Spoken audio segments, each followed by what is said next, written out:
ভারত চুপচাপ, নির্বাচন আর দুদিন পর। কিন্তু এটা মনে করার কোনো কারণ নেই যে বাংলাদেশের দিকে তাকিয়ে নেই ভারত, বরং গভীরভাবে তাকিয়ে আছে। একেবারে চোখ কান নাক মুখ খোলা, যেটা বলা হয় না, ঠিক তেমনটাই বাংলাদেশের দিকে নজর ভারতের। কি কারণে? অনেকগুলো কারণ। এই নির্বাচনের ফলাফলটা কেমন হয়, কারা ক্ষমতায় আসে, তাদের সাথে রাজনৈতিক বন্দোবস্ত হবে কিনা, অর্থাৎ সমঝোতা হবে কিনা, এগুলো নিয়ে ভারত দারুণ টেনশনে আছে। এমনিতেই আওয়ামী লীগ নেই, এটা একটা তো টেনশন। নতুন যেই শক্তি আসবে তাদের সঙ্গে তারা অভ্যস্ত না। গত 15 বছরে বা 16 বছরে আওয়ামী লীগকে ডিল করতে করতে তারা একটা অভ্যাসে পরিণত হয়েছে যে বাংলাদেশ মানেই আওয়ামী লীগ, অন্য কোনো শক্তির দিকে তারা তাকায়নি। এখন তাদেরকে নতুন করে তাকাতে হচ্ছে, নতুন করে তাদের সম্পর্ক গড়ে তুলতে হয়েছে বিএনপির সাথে, জামাতের সাথে। তারপর অস্বস্তি যাচ্ছে না, কারণ তাদের সংখ্যা, যে নতুন সরকারের সাথে তাদের বনিবনা হবে। তো একটা হলো যে, প্রথমত বলা হচ্ছে বিবিসি রিপোর্টে, এই নির্বাচনের মধ্য দিয়ে অনেক বছর পর বাংলাদেশে এমন একটি রাজনৈতিক সরকার ক্ষমতা আসতে চলেছে যেখানে আওয়ামী লীগ থাকবে না।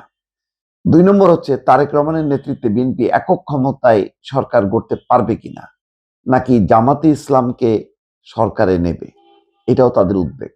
যদি জামাতকে নিয়ে সরকার গঠন করে তাহলে তাদের উদ্বেগ উৎকণ্ঠা বাড়বে, আর যদি বিএনপি করে এককভাবে তাহলে তুলনামূলকভাবে তাদের সংখ্যাটা বা উদ্বেগটা কমবে। এর আগে 2001 থেকে 2006 পর্যন্ত খালেদা জিয়ার যে নেতৃত্বাধীন সরকার ছিল, তাদের সাথে সম্পর্কটা সুখকর ছিল না। ওই সময় ওই যে 10 ট্রাক অস্ত্র, 21শে আগস্টের ঘটনা, এই ঘটনার মধ্য দিয়ে বেশ একটা দূরত্ব তৈরি হয়। 3 নম্বর হচ্ছে যে, জামাত ইসলামী নতুন সরকারে থাকুক বা শক্তিশালী বিরোধী দলের ভূমিকায় থাকুক, যে ভূমিকায় থাকুক না কেন, নতুন জাতীয় সংসদে তারা যে খুব প্রভাবশালী হতে যাচ্ছে তাদের সন্দেহ নেই।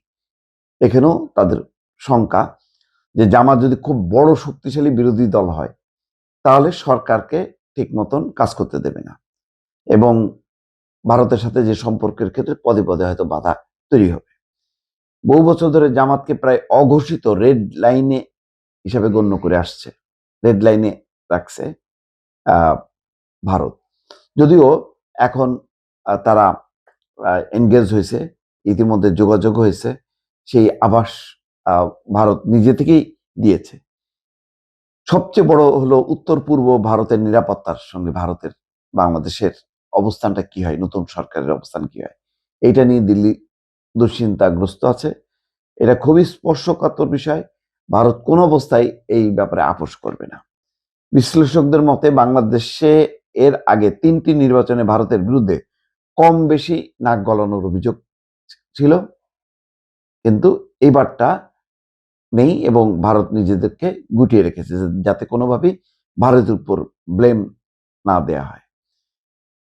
2024 গণ অভ্যুত্থানের পর ভারত বিরোধী মাত্রা ছিল শেখ হাসিনার, পাশাপাশি দিল্লির বিরুদ্ধে তীব্র স্লোগান উঠেছিল। সেই উপলব্ধি থেকেই ভারত নিজেদের অন্তত প্রকাশ্যে এতটা নিষ্ক্রিয় রেখেছিল বলে দিল্লি অনেকেই মনে করে। এমনকি 1.5 বছর ধরে, টানা 1.5 বছর ধরে বাংলাদেশে অংশগ্রহণমূলক নির্বাচনের দাবি জানিয়ে আসলেও শেষ পর্যন্ত আওয়ামী লীগ যখন সেই নির্বাচনে লড়ার সুযোগ পেল না, ভারত কিন্তু তার রুটিন প্রতিবাদ করেনি।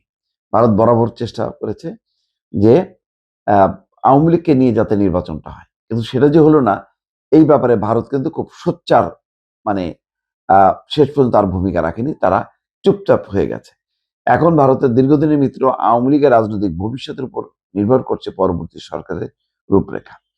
এরকম নানা জটিল বিষয়ে 12ই ফেব্রুয়ারি নির্বাচনের ফলাফলের সঙ্গে জড়িত ভারতের জন্য বাংলাদেশের এই ভোট অত্যন্ত গুরুত্বপূর্ণ হয়ে উঠছে। অর্থাৎ কি ফলাফল হবে, সরকার কেমন হবে, শক্তিশালী সরকার নাকি দুর্বল সরকার, নাকি আবার জামাতের সাথে জোট সরকার হয়, অনেক কিছু হিসাব মিলাচ্ছে দিল্লির কর্মকর্তারা, দিল্লির পররাষ্ট্র মন্ত্রণালয়ের ভারতের কর্মকর্তারা, নিরাপত্তা কর্মকর্তারা, তারা হিসাব মেলাচ্ছে এবং তারা নজর রাখছে যে কি হয় শেষ পর্যন্ত। দর্শক।